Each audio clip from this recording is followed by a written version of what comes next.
The Epistle to the Romans, Session 81.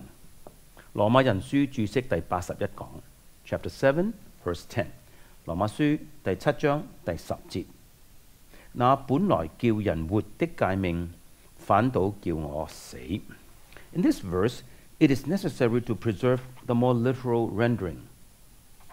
第10節呢，應該更加字義嘅去翻譯，咁樣字義翻譯必須㗎。And the commandment, which was unto life, this was found by me to be unto death. 誡命本來係導致生命㗎，我發現呢，事實上係導致死亡。呢個係用英文嚟再翻譯翻中文嘅直譯。The reference is to the original purpose of the law. 這裏所指的是律法原本嘅目的。The purpose of law in man's original estate was not to give occasion to sin. 在人起初嘅狀態，律法嘅目的唔係俾人機會犯罪 ，but to direct and regulate man's life in a path of righteousness， 乃係指導管理人嘅生命走在公義嘅路上 ，and therefore to guard and promote life。因此呢，係保護生命，促進生命。By reason of sin, however， 但係因為罪嘅緣故呢 ，that same law promotes death in that it gives occasion to sin。同一個律法呢係促進死亡嘅，因為佢俾罪一個機會。And the wages of sin is death， 而罪嘅工價就是死。The more law is registered in our consciousness， 律法越係喺我哋嘅意識中顯明。The more sin is aroused to action， 罪就更加被激動採取行動。And law, merely as law, can exercise no restraining or remedial effect。而律法僅僅身為律法呢，係唔能夠作出約束或者係補救咁樣嘅功能㗎。The law was found to be unto death。而保羅話：我發現律法係導致死亡 ，reflects on the tragedy of Paul's own experience， 就反映出保羅佢自己嘅悲劇性嘅經歷 ，and the disappointment、the disillusionment which overtook him， 亦都係反映出佢係幾咁嘅被失望所佔有。Chapter 7, verse 11， 第7章第11節。因為罪趁着機會，就藉着誡命引誘我，並且殺了我。Verse 11 again reverts to the notion of sin as taking hold of the occasion。第11節又翻去這個概念，就係罪找着機會，揸住呢個機會。But in this instance, the action of sin is categorized as deception。但係喺呢處呢，罪所作的係被歸類為一種欺騙嘅行動 ，in distinction from working all manner of lust。Verse 8係有別於第8節嘅作出各種嘅惡慾來。The deception consists in this， 罪嘅欺騙工作乃是這樣 ，that since the commandment was originally and intrinsically unto life， 因為律法誡命原本係本質上係促進生命嘅。His conception of its efficacy had been framed accordingly。人對律法嘅有效性嘅概念係根據呢個原本嘅目的嘅。And he had expected the commandment to yield that result。佢就預期呢誡命會結出咁嘅果子嘅。But instead， 但係呢？ The commandment became the occasion for the opposite。誡命成為相反嘅結局嘅機會。The more cognizant he became of its demands， 保羅越係意識到律法所要求的 ，the more he relied upon it as the way of life， 佢就更加依靠律法作為引致生命之路。The more the opposite fruit was born， 咁樣呢？相反嘅果子就越發結出來。This is the deception， 呢個就係欺騙。It yielded the opposite of what he had anticipated。律法所結出嘅果子係與佢所期待嘅相反咁。Sin, however, is the perpetrator of this deception。但係罪乃係呢個欺騙嘅當事人。And the law is but the instrumentality， 律法只不過係一個工具。Because sin deceived him, it also slew him。因為罪欺騙咗佢，因此罪殺咗佢。This slaving, though viewed here as the action of sin through the instrumentality of the commandment, and therefore viewed as the action to which Apostle was subjected。雖然呢算呢個罪嘅工作乃係使保羅服在呢個奴役之下，律法係嗰個工具。It's however the same as result as I died。而呢個罪使保羅死呢，同我死了第9節呢嘅結果係一樣咁。Chapter 7 verse 12， 第7章第12節，這樣看來，律法是聖潔的，誡命也是聖潔、公義、良善的。So that the law is holy， 所以律法是聖潔的。So that 所以 intimates a conclusion drawn from what precedes， 就暗示着呢處保羅從上文呢作一個結論。We might have expected, nevertheless the law is holy。可能我哋會期待，然而律法是聖潔的 ，in view of the function performed by the law as providing the occasion for sin。因為我哋顧慮到律法所扮演嘅角色呢，乃係為罪提供咗機會。But instead we have a deduction drawn from verses 7 to 11。但係反之，使徒保羅呢説從第7節到第11節呢，作出一個嘅推論 ，to the effect that 意思就係、that the law is holy， 意思就係律法是聖潔的。What is it that warrants this inference？ 保羅係有乜嘢理由作咁嘅推論呢？ It is surely the fact that the law intrinsically and originally was unto life。呢個理由當然就係話律法本質上原本係導致生命嘅，這是事實。And therefore directed to the promotion of what is holy, just and good。因此呢，律法嘅目標就係要促進那聖潔的、公義的、良善的事。It becomes the occasion of sin only because of the contradiction which inheres in sin, both as principle and has principles incited to action。律法成為犯罪嘅機會，唯獨係因為罪本質上有一種嘅矛盾。罪佢本身係一種嘅定律，亦都係一種被激動作出行動嘅定律。呢個定律本身上有一個矛盾。The law is not sinful。律法係冇罪嘅。Verse 7第7節。The law is holy, and the commandment holy and righteous and good。律法是聖潔的，誡命是聖潔的、公義的和良善的。The law itself and in its concrete stipulations is holy。律法本身同埋律法具體嘅規條呢係聖潔嘅。The commandment, no doubt, reflects specifically on that mentioned in verse 7, thou shalt not covet。誡命毫無疑問嘅係反映出第7節所特別提到嘅就係不可貪心。But the proposition that it is holy, just and good applies to every commandment。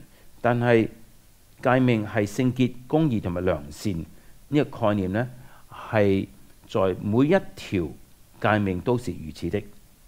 As holy, just and good, it reflects the character of God。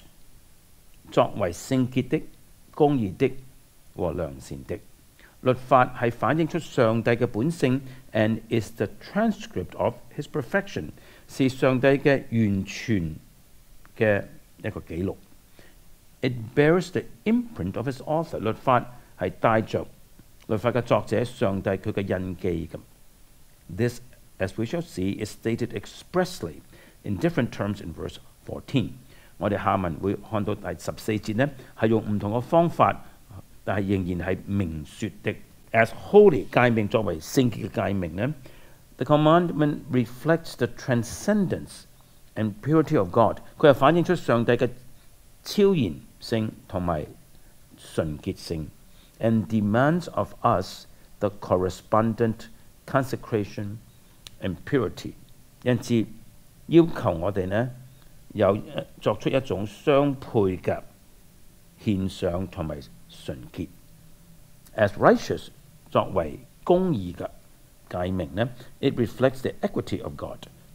誡命係反映出上帝嘅正直、公平 ，and exacts of us in its demand and sanction nothing but that which is equitable. 因此呢，向我哋要求約束着我哋嘅生命應該係正直同埋公平嘅。As good 作為良善嘅誡命 ，it promotes man's highest well-being. 律法係促進人最高嘅至善 ，and thus expresses the goodness of God. 因此佢表達出上帝嘅良善嘅。Verses 13 and 14a， 羅馬書第7章第13節同埋第14節嘅上半節。既然如此，那良善的是叫我死麼？斷乎不是。但罪藉着那良善的叫我死，就顯出真是罪，叫罪因着誡命更顯出是惡極了。我們原曉得律法是屬乎靈的。As the question of verse 7 was provoked by the consideration that the sinful passions were operative through the law, verse 5.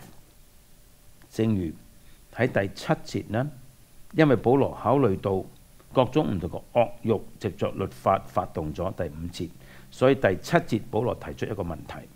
So the question of verse 13， 同樣地，第13節也有一個問題的。Did then that which is good become death to me？ 那良善的對我喜悅成為死亡嗎？ Is necessitated by what the apostle had just said。因為保羅頭先所講嘅呢個問題就成為必須嘅啦。Namely, that the commandment was found by him to be unto death。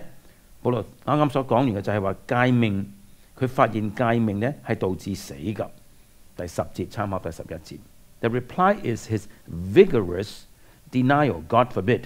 保羅嘅答覆係佢強烈嘅否認，斷乎不是。英文係願神禁止。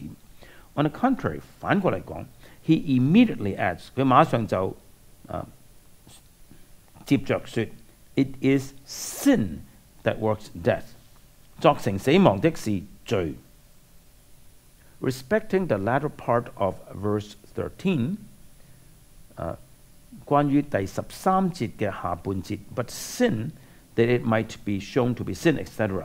為要顯出罪是惡極的 ，the following observations are to be noted。我哋必須要注意下列幾方面嘅觀察嘅。Number one， 第一方面嘅觀察 ，sin worketh death through that which is good， that is through the commandment。罪藉着那良善的成就咗死亡，就係藉着誡命。This is a reiteration of what had been stated in different terms in verse 11。這裏是一個重複，用唔同嘅方法講翻第11節所講過㗎。The resumption of this thought here, however, is for the purpose of showing the end promoted。保羅喺呢度講翻呢個思想嘅目的呢，就係要講出所導致嘅結局。Number two， 第二方面嘅觀察 ，this end is that sin might be shown to be sin, that its true character might be exposed。目的結局就係罪顯為罪，即係話你揭露出罪嘅本性。Its true character as sin is exposed by the fact that it works death through the thing that is good。罪嘅本性係點樣揭露出嚟嘅呢？就係因為佢藉着那良善的成就死亡呢個事實就揭露出嚟啦。Its perversity is demonstrated。because it turns that which is holy and just and good, that which was ordained to life, into an instrument of death. 罪是那麼的邪惡，由下列呢件事實證實，就係因為佢將那聖潔的、公義的和良善的，就係上帝指定要導致人得生命嘅，成為一個導致死亡嘅工具。Number 3，第三方面嘅觀察。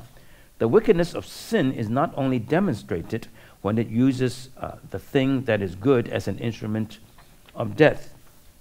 罪係幾咁嘅邪惡呢？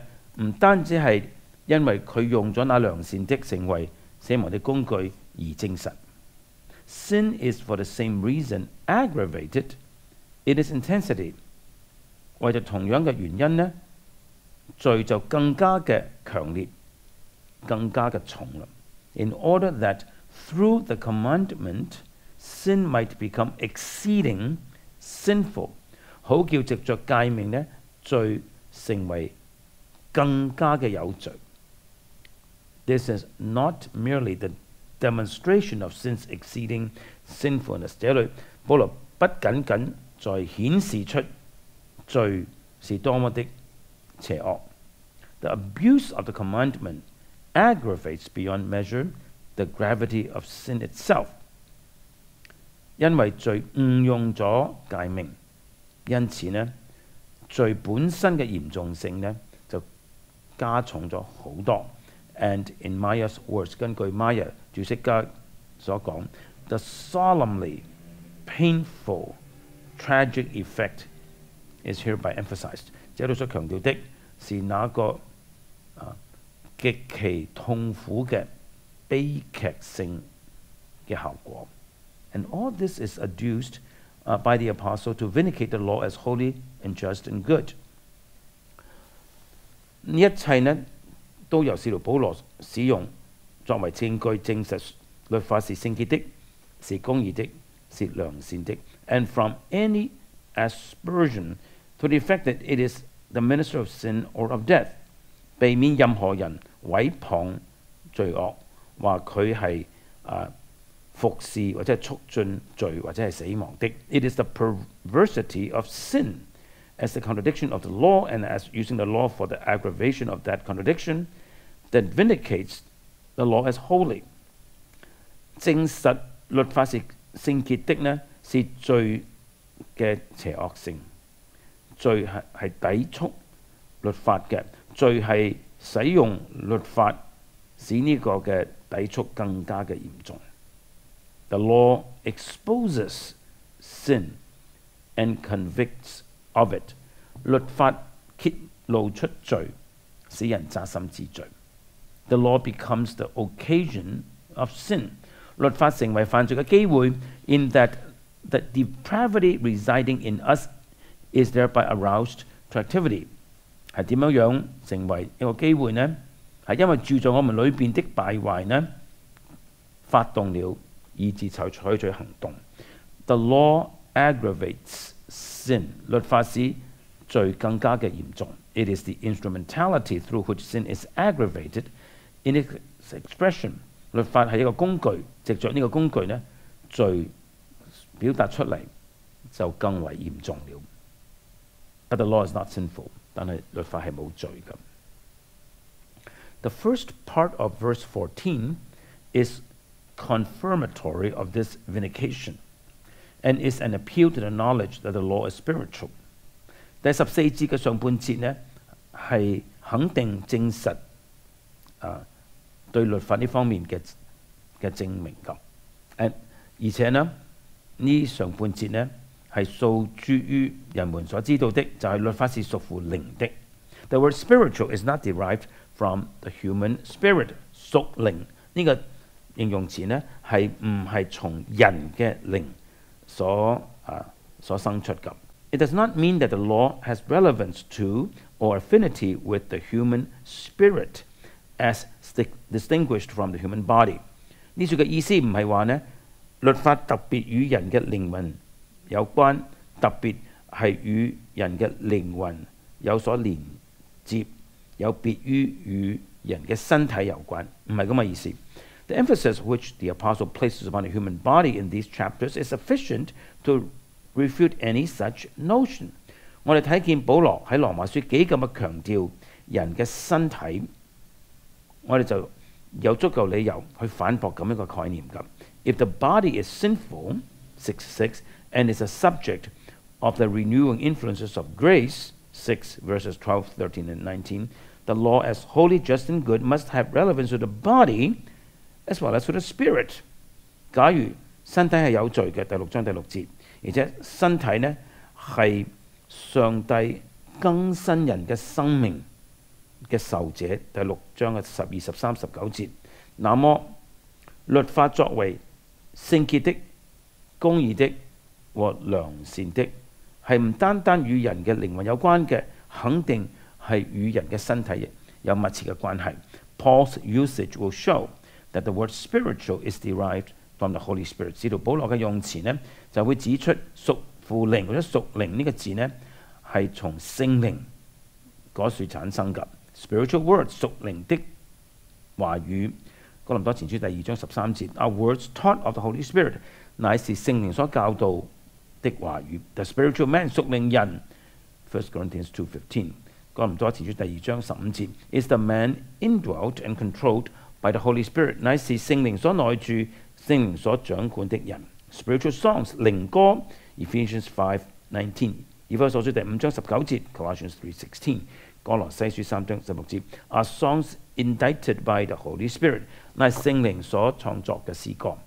Spiritual understanding 屬靈的悟性 Colossians 1:9， 歌羅西書第1章第9節 is the understanding imparted by the Holy Spirit， 乃係聖靈所賜的理解或者悟性嘅參考。下列一啲嘅經文，羅馬書第1章11節，哥林多前書第3章第1節，哥林多前書第10章第3節同埋第4節，哥林多前書第12章第1節，哥林多前書第15章44同埋46節，最後彼得前書第2章第5節。Hence, the statement the law is spiritual refers to its divine origin and character。因此，律法是屬乎靈的這句説話係指上帝係律法嘅來源，律法有着上帝而來的本性。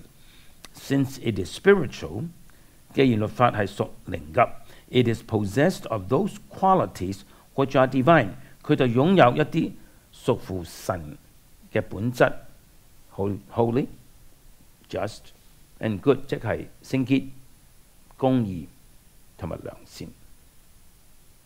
接下來呢，保羅會對第7章嘅第7到第13節作一個嘅結論，然後就進入到第14到第25節呢個嘅第12部分。我哋下一次繼續。